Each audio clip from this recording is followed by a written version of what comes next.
మంచిదే కదా, shadow team ఎందుకు? నిన్నటి వరకు మీరే మంత్రులు కదా, నిన్నటి వరకు మీరు మంత్రులు చేసిన వాళ్ళు మీ దగ్గరనే ఉన్నారు కదా, ఓడినా గెలిచినా వాళ్ళనే షాడో మినిస్టర్స్గా పనిచేయమని ఉండరు. మంచిదే కదా, ఇన్ని రోజులు పని చేయలేదు, ఒళ్ళొంచలేదు, ఇప్పుడన్నా ఒళ్ళొంచే పని చేయండి.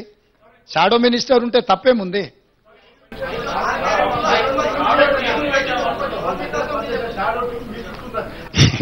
నేనేమంటున్నానంటే అధికారం విడ్రాయల్ సిమ్టమ్స్ అనేది తెలుసు కదా.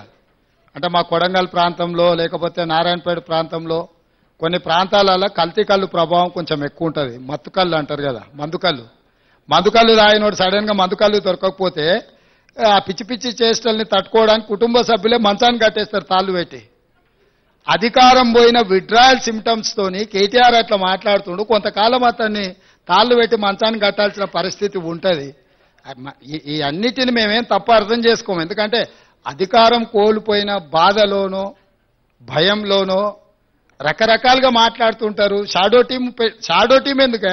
అసెంబ్లీలో నీకే మైక్ ఇచ్చి నువ్వే సూచన చేయి, నువ్వే సలహా చేయి, మేము తీసుకున్న నిర్ణయాలను విశ్లేషణ చేయమని బాహటంగా అసెంబ్లీలోనే అవకాశం ఇస్తుంటే మళ్ళీ ఇంక వెనకంగా షాడో టీం పెట్టేదేముంది?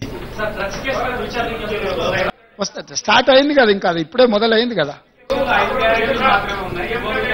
అవి కాలేజీలలో చేయాల్సింది, గ్రామాలలో కాదు. కాలేజీలు మళ్ళీ నెక్స్ట్ అకాడమిక్ ఇయర్ స్టార్ట్ అయింది కదా, ఆ కాలేజీలలోనే కౌంటర్స్ ఓపెన్ చేసి డైరెక్ట్ అక్కడనే తీసుకుంటాం.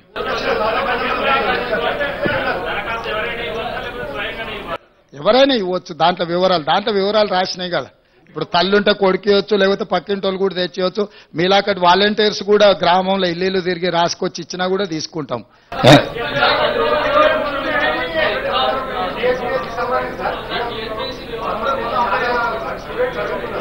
టీఎస్పీఎస్సీ విషయంలో మేము కూడా మీ దృష్టికి తీసుకురావాల్సిన అవసరం ఉంది. నిరుద్యోగ యువకులకు చెప్పాల్సిన అవసరం ఉంది. పరీక్షలు నిర్వహించడం కానీ, పరీక్షా ఫలితాలను ప్రకటించడం కానీ, ఉద్యోగ నియామక పత్రాలు ఇవ్వాలంటే తెలంగాణ పబ్లిక్ సర్వీస్ కమిషన్కు చైర్మన్ ఉండాలి. చైర్మన్ లేకుండా ఈ ప్రక్రియ ఏది జరగదు. ఇది న్యాయపరంగా చెల్లదు, అక్కడ ఉన్న చట్టం కూడా అనుమతించదు. ఇప్పుడు ఉన్న చైర్మన్ గారు మిగతా సభ్యులు రాజీనామా పత్రాలు సమర్పించారు. గతంలో గవర్నర్ గారికి వచ్చిన ఫిర్యాదుల మేరకు వారు కొన్ని నిర్ణయాలు తీసుకోవడానికి రాష్ట్రపతి అనుమతి అడగడము, రకరకాల వివిధ స్థాయిలలో అవి పెండింగ్లో ఉన్నాయి. వాటిని ఒక్కసారి పరిశీలించిన తర్వాత న్యాయ నిపుణుల సలహా తీసుకొని వీళ్ళని ఆమోదిస్తామన్నారు. కొత్తగా చైర్మన్ సభ్యులను నియమించుకొని పారదర్శకంగా నిర్దిష్టంగా నియామకాలు జరుగుతాయి.